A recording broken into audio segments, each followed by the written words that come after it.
So Gardner's theory was the idea that you cannot boil down intelligence into one single score because there are many types of intelligence. And this is kind of intuitively appealing for most of us. We all know somebody who's really good at art. We know somebody who's a good musician, someone who's a good athlete. So what Gardner said is that it's possible to be good at any number of different types of intelligences. His theory includes 9 different kinds of intelligence, and he includes things like how well you know yourself as a form of intelligence.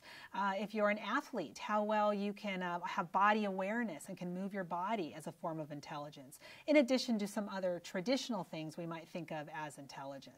One of the drawbacks to Gardner's theory is even though it's sort of appealing to think of us as all having these different areas that we're good in, one of the practical problems is it becomes very cumbersome and difficult to measure some of these things. How are we going to truly measure how well a person knows themselves?